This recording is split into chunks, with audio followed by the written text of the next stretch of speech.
تو اب اگر ریزولوشن آپ نے پاس نہیں کروائی کہ جی نون لیگ جو ہے وہ آپ کو سپورٹ نہیں کر رہی، تو جو سندھ میں جو آپ پہ تنقید کر رہا ہے، ایاز لطیف پلیجو، قادر مکسی، راشد محمود سومرو، وہ سارے لوگ وہ یہی کہتے ہیں کہ آپ کی ان کے ساتھ ملی بھگت ہے. دیکھیں میں اس پہ آپ اور یہ آپ کے ویورز بہت اچھے جانتے ہیں کہ وہ کن لوگوں کے ہیں اور کن لوگوں کے اشارے پہ وہ ایکٹیو ہوتے ہیں اور کن کے اشاروں پہ وہ بیٹھتے ہیں.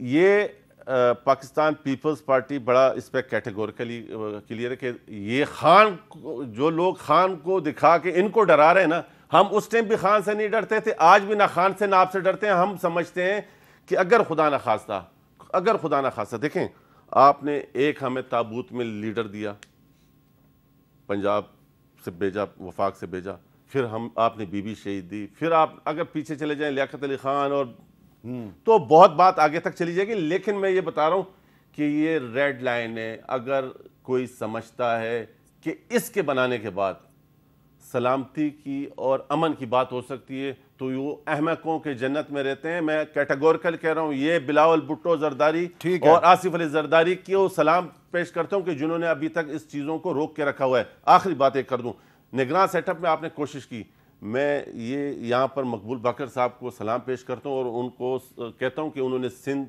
کے بیٹے ہونے کا ثبوت دیا. اس دوران بھی انہوں نے اس پہ اختلافی نوٹ رکھا تھا. اچھا مصدق ملک صاحب، آپ نے کچھ دن پہلے پارلیمنٹ میں ایک بات کی تھی. آپ نے کہا تھا، میں وہ کلپ نہیں چلانا چاہتا، کئی دفعہ چلا چکا ہوں آپ کی عدم موجودگی میں.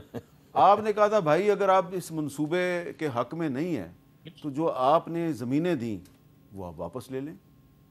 ابھی بھی آپ کا وہی موقف ہے یا اب آپ کچھ اور بات کریں گے؟ نہیں، میرا دو موقف ہیں مختلف، ایک خان صاحب کے حوالے سے، ایک سندھ کے حوالے سے. خان صاحب کی بات پہ تو آپ کو کچھ اچنبھا، کچھ پریشانی نہیں ہونی چاہیے. جو علیمہ خان صاحبہ نے بات کی اس میں کیا پریشانی؟ انہوں نے باقاعدہ ایک کیمپین چلائی کہ خان نہیں تو پاکستان نہیں. انہوں نے پاکستان کو مشروط کیا خان کے ساتھ. تو آج اگر وہ یہ کہتے ہیں کہ آگ لگا دو یا جھونک دو آگ میں یہ تمام جو چیزیں جن کے ذریعے پاکستان نے ترقی کرنی ہے، تو آپ کو کیا پریشانی ہے؟ انہوں نے کون سی ایسی کوئی نئی بات کی ہے؟ انہوں نے تو اپنی پرانی بات جو ہے اس کو دہرایا ہے. یہی بات انہوں نے 6 مئی کو دہرائی تھی، یہی بات انہوں نے ڈی چوک میں دہرائی تھی. یعنی وہ ایک ہی بات کر رہے ہیں. یہی بات ہماری نیگوشیشن میں سامنے آئی کہ جب ہم نے نیگوشیشن شروع کی تو انہوں نے کہا پہلے خان کو چھوڑو. یعنی الیکشن کی بات بعد میں کریں گے، وہ تمام ترامیم جن کے ذریعے ٹرانسپیرنٹ الیکشن ہو اور یہ جو لے دے ہوتی ہے اور ہم ہر دفعہ الیکشن کے بعد ایک دوسرے سے تکرار کرتے ہیں، انگلیاں اٹھاتے ہیں، اس کو چھوڑ دو. خان کو چھوڑو گے تو اس پہ بات کریں گے. تو اس میں کوئی مجھے تو نئی بات، پریشانی والی بات نہیں. پیپلز پارٹی کے ساتھ کیا مسئلہ ہے؟ جی میں ابھی تو ویسے تھوڑا سا بات کرنا چاہ رہا تھا پروسیسنگ اور سمیلٹنگ پہ. میرے بھائی نے بات کی تھی.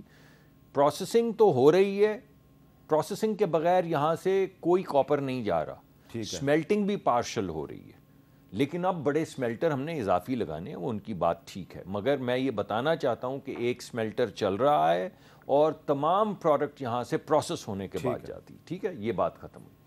جہاں تک سندھ کی بات ہے، میں کچھ گزارشات آپ کے سامنے رکھنا چاہوں گا. اب اپنا بھائی آغا صاحب تو میرے بھائی ہیں، دوست ہیں، اور میں ان سے خوفزدہ بھی رہتا ہوں، ان کو کہتا بھی رہتا ہوں، یہ بتاتا رہتا ہوں. یہ بڑے اچھی بات ہے، آپ ان سے خوف زدہ ہی رہیں. اس کا مطلب یہ کہ نہیں میرے بھائی ہیں، میں محبت کا خوف.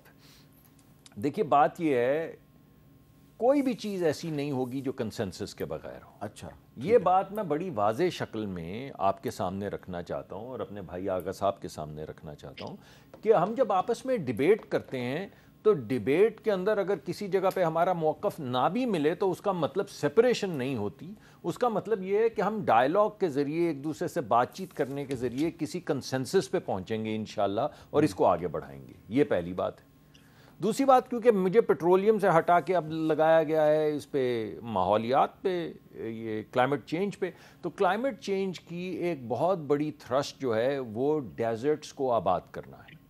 یعنی اس وقت بین الاقوامی سطح پہ ہمیں کاربن ٹریڈنگ میں جو پیسے ملتے ہیں ان میں تین بڑی چیزیں ہیں. ان میں ایک پانی کا ایکسس، سیف ڈرنکنگ واٹر اور اس کی اسکیم ہے.